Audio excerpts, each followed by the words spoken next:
મારા મનના રે તમે મેના રાણી લાગો છો, એ મારા મન ગમતા સાથી રાણી રાધા જેવા લાગો છો, એ મારા મન આટલો ઊંચો ખાજો ઊંચો બે બે બે ભાઈ પેલી છોકરી જો છોકરી બહુ મસ્ત લાગે છે. ચલ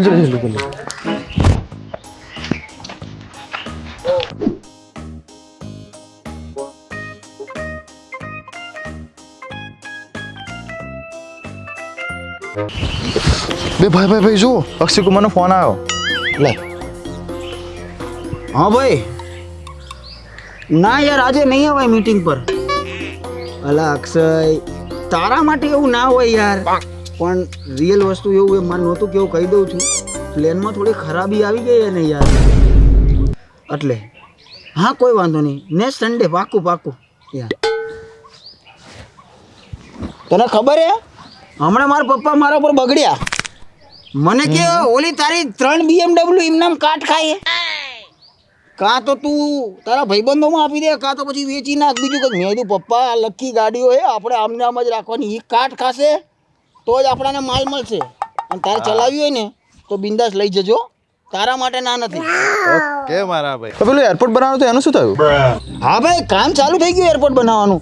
બસ લગભગ સમજ ને 1.5-2 મહિનામાં થઈ જશે. મોદી સાહેબ જોડે મીટિંગ ફિક્સ કરી લીધી છે. એમને વાત કરી છે. મોદી સાહેબ કીધું કે હું આવીશ, હું રિબિન કાપીશ, પછી જ ચાલુ કરશું આપણે. અને પહેલું જ પ્લેન આપણે લઈને જવાનું છે, પ્રાઇવેટ જેટ, આખું ફરવાનું છે. મજા આવશે. મને ગરમી બહુ લાગે છે. બસ તું કે પેલું સલમાન ખાન તાર ફાર્મ હાઉસે આવે તો એકવાર ફોટો પડાવડાવજે લે મારા જોડે યાર. હા યાર, એ ફાર્મ હાઉસે આવવાનો હતો, પણ આપણું જે ફાર્મ હાઉસ છે ને થોડું ગામડામાં, તો થોડુંક અહીંયા ડિસ્ટર્બ થાય. તો એ મને શું કહેતો હતો ખબર કે ભાઈ પ્રાઇવેટ જગ્યા જોઈએ યાર, આમ થોડી પ્રાઇવેસી વાળી. તો યાર એકચ્યુઅલી આપણી જોડે તાર પ્રાઇવેસી વાળી જગ્યા નથી. એટલે મેં શું કીધું કે તમે હોલ્ડ કરો, બીજું ફાર્મ હાઉસ બનાવું ને આમ એકદમ લેન્ડ લોન, પછી બોલાવું મેં કીધું. અને પછી આવશે ને તમે ફોટો પડાવરાઈ દઈશ. પાક્કું ને? પાક્કું.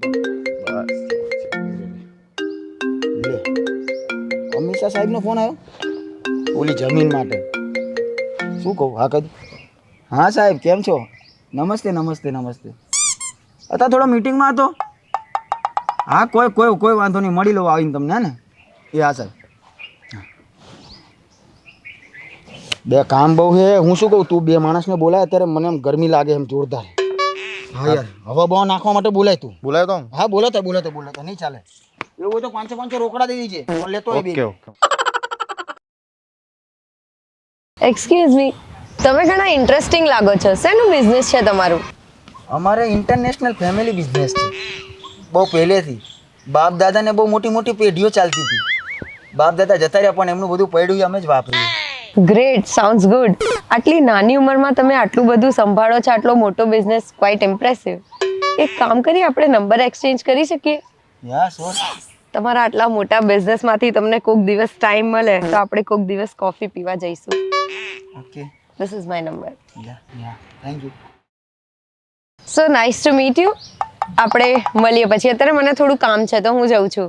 હા કોઈ વાંધો. બાય.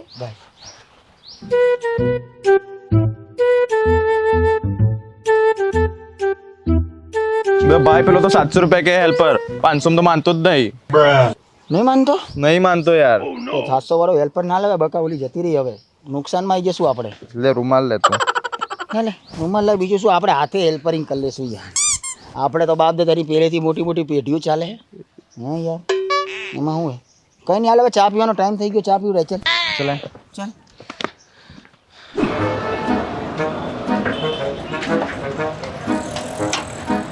ભાઈ પંચર બનાવી દો ને. હા બનાવી દો.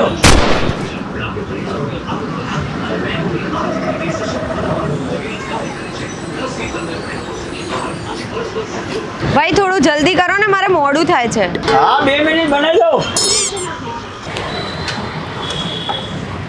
ભાભી તમે અહીંયા ભાઈની દુકાનનો પંચર બનાવે? એ ભાઈ ભાભીનું પંચર બનાવે જલ્દી.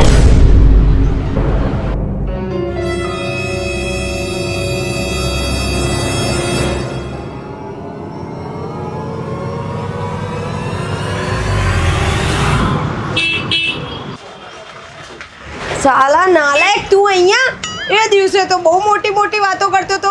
મારો ઇન્ટરનેશનલ ફેમિલી બિઝનેસ છે. વાહ, આ તારો ઇન્ટરનેશનલ ફેમિલી બિઝનેસ છે. વાહ, બહુ જ સરસ બિઝનેસ છે. મારો નંબર હે ને બ્લોક કરી દેજે, મને કોલ વોલ કરતો નહીં.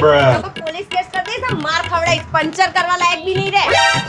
બુદ્ધિ વગર ના BMW ફાંકા મારતો તો, ફોન વોન કરતો નહીં મને. પણ મેડમ પંચર નહીં કરાવો.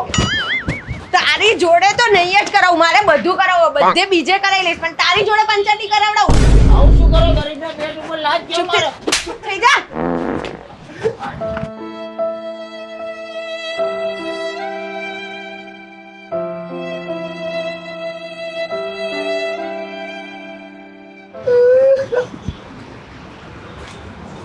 ભાઈ શું થયું? ભાભીએ પંચર ના કરાવ્યું? પંચર કરાયું નહીં, પણ પંચર કરીને જતી રહી તારા કારણે. તારે ક્યાં એવું કહેવાની જરૂર હતી કે ભાઈ ભાભી આયા? હજી તો વાત નહીં થઈ, ભાભી બને છે. ત્યાં કોકની છોકરીને આવું ના કરે. તું જા, તું મારો ભાઈબંધ ના બની, તું જા. આજ પછી તું ના બોલાવતો મને. હા જા. તો જે છે એ તો રહેવાનું છે, જતું નહીં રહેવાનું. મારી ફેમિલી બિઝનેસ ઓનલી બનશે.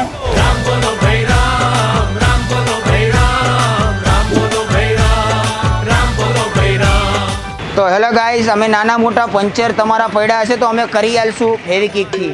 ઓકે, મારો મેન બિઝનેસ છે પંચરનો. ઓલું બધું તો ફેંકા ફોજદારી હતી. વિડીયો ગમ્યો હોય તો લાઈક કરજો, કોમેન્ટ કરજો, અને ચેનલમાં નવા હોય તો સબસ્ક્રાઈબ કરવાનું ભૂલશો નહીં. અને કાકાને એકવાર થેન્ક યુ, જે કાકા એમની દુકાન મને શૂટ કરવા આલી. હે, થેન્ક યુ કાકા. એ તો થઈ ગઈ ગીર